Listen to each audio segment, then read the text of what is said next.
Hello दोस्तों, स्वागत है आपका हमारे YouTube channel learn math trick में। और आज से हम शुरू करने जा रहे हैं मैथ का संपूर्ण सिलेबस। जी हाँ दोस्तों, चाहे आप किसी भी प्रतियोगी परीक्षा की तैयारी कर रहे हो या करना चाह रहे हो तो जुड़िए हमारे साथ। हम आपके लिए लाए एक बेहतरीन मैथ पैकेज जिसमें हम मैथ के सभी चैप्टर के सभी टॉपिक को जो हमारी प्रतियोगी परीक्षा में प्रश्न पूछे जाते हैं या आगे भी पूछे जाते रहेंगे। तो शुरू करते हैं दोस्तों, शुरू से एकदम बेसिक से। जीरो से हीरो बनने का सफर ये उन छात्रों के लिए है जो कमजोर छात्र हैं या जिन्हें ज्यादा कुछ नहीं आता, लेकिन क्योंकि हमारी प्रतियोगी परीक्षा में पूछे जाते हैं तो पढ़ना तो पड़ेगा ही। तो चलिए दोस्तों शुरू करते हैं। हमारा पहला चैप्टर, हमारा क्या, कोई भी आप बुक पढ़ाएंगे तो उसमें, कोई भी आप बुक उठाएंगे तो उसमें सबसे पहला चैप्टर हमारा नंबर सिस्टम ही है। तो हम भी शुरू करते हैं नंबर सिस्टम से, संख्या पद्धति। तो ये प्राकृतिक संख्याएं, प्राकृतिक संख्याओं को हम n से रिप्रेजेंट करते हैं और ये वैल्यूज होती है हमारी 1 2 3 4 डैश इनफाइनाइट। इनफाइनाइट मतलब अनंत तक। ठीक, ऐसे ही पूर्ण संख्याएं होती हैं। एक्चुअली संख्याएं वो होती हैं, संख्याएं क्या होती हैं, जिनकी मदद से हम अपनी कैलकुलेशन को सॉल्व करते हैं, वो हमारी संख्याएं होती हैं। बेसिकली 0 से लेकर के 9 तक इन्हीं संख्याओं का हम यूज करते हैं गणना करने में, है ना। तो 0 से लेकर के 9 तक बेसिक ये संख्याएं होती हैं। इन्हीं से मिल करके बाकी संख्याएं भी बनती हैं। तो होती है किस किस प्रकार की हैं, चलिए जानते हैं। प्राकृतिक संख्याएं जिन्हें हम n से रिप्रेजेंट करते हैं। पूर्ण संख्याएं इन्हें w से रिप्रेजेंट करते हैं। w से क्यों, क्योंकि इंग्लिश में इनको होल नंबर बोलते हैं और प्राकृतिक संख्याओं को नेचुरल नंबर बोलते हैं। ठीक, होल नंबर की शुरुआत हम 0 से करते हैं, 0 1 2 3 4 से लेकर के इनफाइनाइट तक। और नेचुरल नंबर हमारी 1 से स्टार्ट होती है, होल नंबर 0 से स्टार्ट होते हैं। अब बात करते हैं पूर्णांक की। पूर्णांक मतलब इंटीजर वैल्यू। तो इंटीजर वैल्यू क्या होती है हमारी, ये -4 -3 -2 मतलब माइनस की संख्याएं और प्लस की संख्याएं दोनों को मिलाकर के हम इंटीजर बोलते हैं। तो चलिए दोस्तों इनको एक नंबर लाइन के जरिए हम समझते हैं कि इंटीजर को कैसे रिप्रेजेंट करते हैं नंबर लाइन में। तो ये एक हमने नंबर लाइन ली, मिडिल टर्म हमने बीच में वैल्यू मान ली है 0। 0 के राइट साइड बढ़ेंगे तो पॉजिटिव संख्या आएंगी और 0 के लेफ्ट साइड में इंक्रीज होंगे, बढ़ेंगे तो हमारी नेगेटिव संख्याएं आएंगी। तो यहां से 1, ये 2, ये 3 4 ऐसे ही बढ़ते जाएंगे इनफाइनाइट तक। इधर भी -1 -2 -3 -4, इधर भी हम कहाँ तक जाएंगे, इनफाइनाइट तक। तो दोस्तों एक चीज हमेशा ध्यान रखना कि इस तरफ बढ़ने से, नंबर लाइन में इस तरफ बढ़ेंगे तो वैल्यू हमारी बढ़ती है। जैसे यहाँ -4 लिखा है ना, तो -4 जो है वो हमारा छोटा होगा किससे, 0 से। ये चीज समझ में कि नंबर लाइन में हम अगर राइट की तरफ जाएंगे तो हमारी वैल्यू बढ़ती है, और वहीं अगर हम लेफ्ट की तरफ जाते हैं, ये राइट पॉइंट है ना, इस राइट पॉइंट से अगर हम लेफ्ट की तरफ जाएंगे तो वैल्यू हमारी घटती है। जैसे ये -3 ले लिया तो -3 हमारा इस 2 से या इस 3 से क्या होगा, छोटा होगा ना। तो छोटे के लिए हम क्या, ये साइन यूज करते हैं, है ना दोस्तों। इतना समझ में आया, उम्मीद करते हैं इतना आपको समझ में आया होगा। तो चलिए अब कुछ और संख्याएं देखते हैं। कुछ और संख्याएं देखते हैं, जैसे लिखा है सम संख्याएं। सम संख्याएं क्या होती हैं, सम संख्याएं वो संख्याएं होती हैं जो हमारी 2 से पूरी पूरी विभाजित हो जाए। जो संख्याएं हमारी 2 से पूरी पूरी विभाजित हो जाए उन्हें सम संख्याएं कहते हैं। जैसे 2 4 6 8, इसी तरीके से कहाँ तक, अनंत तक, जिन्हें हम काउंट नहीं कर सकते। तो ये हमारी सम संख्याएं होती हैं। ये सारी वैल्यूज 2 से विभाजित हो जाती हैं। अब विषम संख्याएं, विषम संख्याएं वो संख्याएं होती हैं जो 2 से न विभाजित हो या जिनमें 2 का भाग ना जाए। जैसे 1 3 5 7, ये वो संख्याएं हैं जो या तो एक से या सिर्फ अपने आप से कटती हैं। जैसे 5, 5 या तो एक से विभाजित होगा या सिर्फ अपने आप से 5 से। ठीक है दोस्तों, अब देखिए भाज्य संख्याएं। भाज्य संख्याएं क्या होती हैं? भाज्य संख्याएं वो संख्याएं होती हैं जिनके 2 से ज्यादा गुणनखंड हो या 2 से ज्यादा फैक्टर हो। जैसे 4, 4 के बाद 6, 8, 9, 10, इसी तरीके से। तो इसकी शुरुआत 4 से होती है। 4 क्यों? क्योंकि इसके फैक्टर अगर हम करेंगे तो पहले तो 1 से भाग जाएगा, दूसरी वैल्यू 2 होगी, 2 से भी विभाजित हो जाएगा, फिर 4 से। तो 2 से ज्यादा गुणनखंड होगा ना, इसलिए ये भाज्य संख्याएं होती हैं। ऐसे ही देखिए 6, 6 भी किससे कटेगा? 6 में किसका किसका भाग जाएगा? 1 का जाएगा, 2 का जाएगा, 3 का जाएगा और खुद 6 का जाएगा। इसके 4 हो गए। मतलब 2 से ज्यादा फैक्टर होने चाहिए, तो वो हमारी भाज्य संख्याएं कहलाती हैं। अब अभाज्य संख्याएं। अभाज्य संख्याएं क्या होती है? अभाज्य संख्याएं वो होती है जो या तो 1 से कटे या सिर्फ अपने आप से कटे। ठीक, जैसे 2, 3, 5, 7, 11, 13, इसी तरीके से आगे भी इंफिनाइट तक जाती हैं। ये वो संख्याएं हैं जो, जैसे हमने ले लिया कोई भी एग्जाम्पल इसमें 5 या 7, ये या तो 1 से कटेगी या सिर्फ अपने आप से 7 से। जबकि विषम संख्याओं में जैसे 3 था, ये अपने आप से भी कटती थी और 1 से भी कटती थी। लेकिन इससे बड़ी वैल्यू लेंगे अगर हम आगे जाएंगे, जैसे 7 के बाद में 9 आता है, तो ये 1 से भी कटेगी, 3 से भी कटेगी और 9 से भी कटेगी। लेकिन जबकि अभाज्य संख्याओं में वो सिर्फ या तो 1 से कटती है या सिर्फ अपने आप से। जैसे 11 है, ये तो या तो 1 से कटेगा या 11 से कटेगा। ठीक, ऐसे ही 13 या तो सिर्फ 1 से कटेगा या इसमें 13 का भाग जाएगा।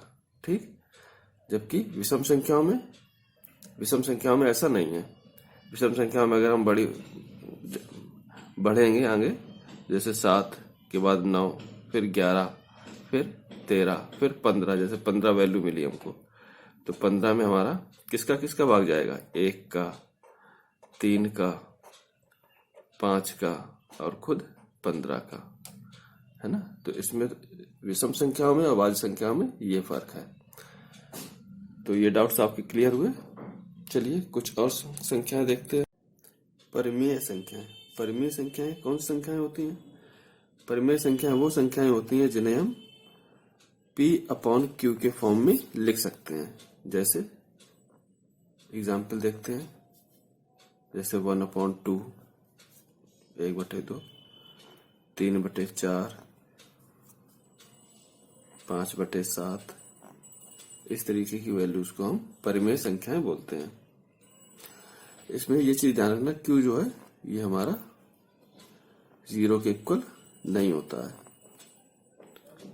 है ना, क्योंकि अगर 0 के इक्वल होगा तो ये वैल्यू फाइंड नहीं हो पाएंगी। फिर अगली देखते हैं अपरिमेय संख्याएं। अपरिमेय संख्याएं क्या होती हैं? अपरिमेय संख्याएं वो संख्याएं होती हैं जिन्हें हम P/Q के फॉर्म में रिप्रेजेंट नहीं कर सकते, इनको नहीं कर सकते हैं। ये P/Q के फॉर्म में इनको रिप्रेजेंट कर सकते हैं परिमेय संख्याओं को, और अपरिमेय संख्याओं को P/Q के फॉर्म में हम रिप्रेजेंट नहीं कर सकते। जैसे एग्जाम्पल देखते हैं, √2, √3, पाई की वैल्यू क्या होती है? 3.14। इसी तरीके से एक वैल्यू होती है एक्सपोनेंशियल ई की वैल्यू होती है 1.6 गुणे 10 की घात -19, है ना। तो ये सारी हमारी अपरिमेय संख्याएं होती हैं।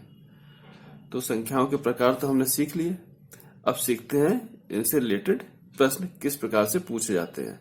तो प्रश्नों की सीरीज में हम आते हैं और देखते हैं पहला टॉपिक अपना, जो कि हमारा प्राकृतिक संख्याओं के योग पर आधारित प्रश्न। तो इससे रिलेटेड कैसे प्रश्न पूछे जाते हैं देखते हैं।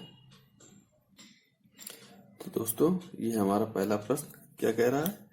1 + 2 + 3 + 4 लेकर के 80 तक, इसका योग क्या होगा।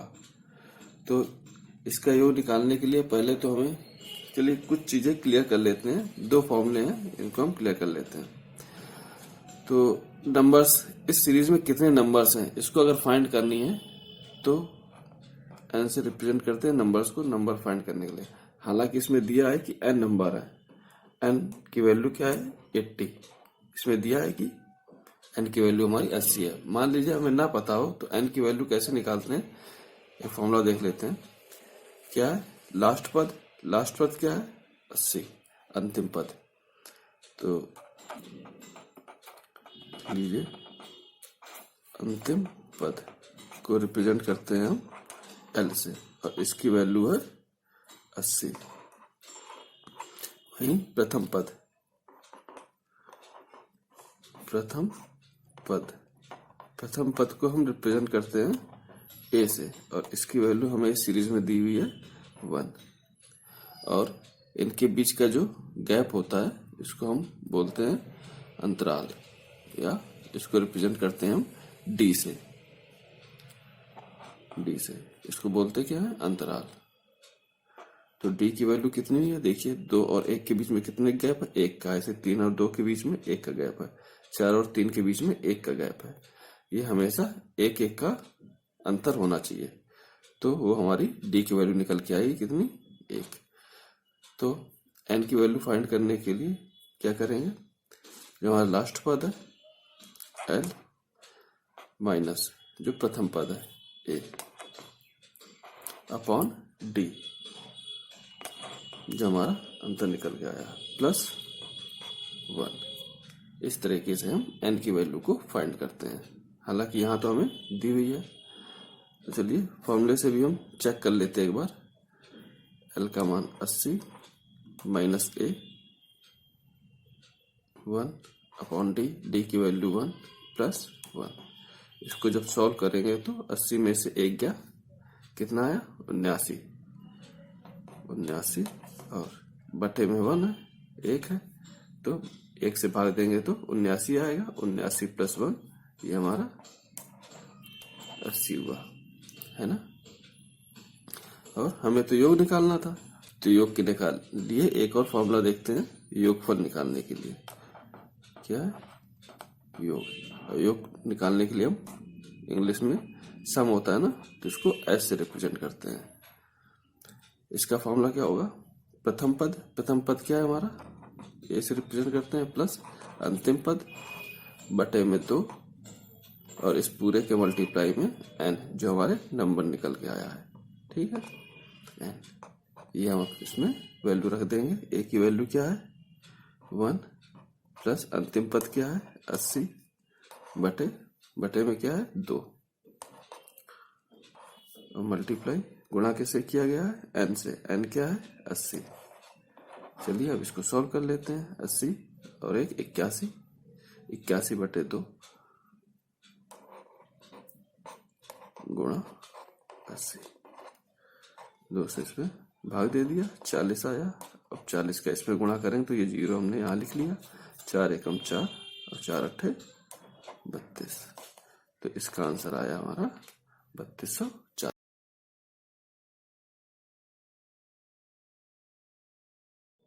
दोस्तों इसमें हमें 22 से लेकर के 80 तक की संख्याओं का योगफल निकालना है ना।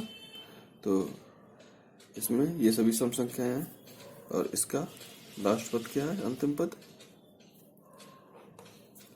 80, l का मान कितना है 80, a का मान प्रथम पद 22, और d का मान कितना है 2। ये 3 चीजों की जरूरत होती है ना हमें n की वैल्यू निकालने के लिए। और l का मान क्या है, l 80 माइनस 22 बटे में d की वैल्यू है, d की वैल्यू 2 है, प्लस 1। 10 में से 2 गया 8, 7 में से 2 5 बटे 2 प्लस, इसको सॉल्व कीजिए कितनी बार जाएगा भाग, 2 दूनी 4, 1 हासिल, 2 9 18, 29 + 1 30। हमें योगफल निकालना था, तो योगफल का मान प्रथम पद 22 प्लस अंतिम पद 80 बटे में 2 और मल्टीप्लाई में 30। इसको सॉल्व कीजिए। 2 और 8 तो 10 बटे में 2 गुणा 30। 2 से भाग दे दीजिए। 2 पंचे 10, 2 एकम 2, 51 गुणा 30। तो 0 का 0, 3 एकम 3 और 3 पचे 15। इसका आंसर आया 1530। दोस्तों ये 5वां प्रश्न है। 23 + 25 + 27 + 81 तक के योग निकालना है। हम चाहते हैं कि ये प्रश्न आप हल करें, ये आपके लिए है होमवर्क, और इसका आंसर हमें कमेंट में बताइएगा। और नेक्स्ट क्लास में हम इससे संबंधित और भी कुछ प्रश्नों को हल करेंगे।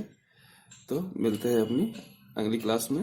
और हाँ दोस्तों, अगर चैनल को सब्सक्राइब नहीं किया है तो प्लीज़ चैनल को सब्सक्राइब कीजिए, और आगे इसी तरीके से आने वाली क्लासेस को देखने के लिए नीचे बेल आइकन को प्रेस कीजिए।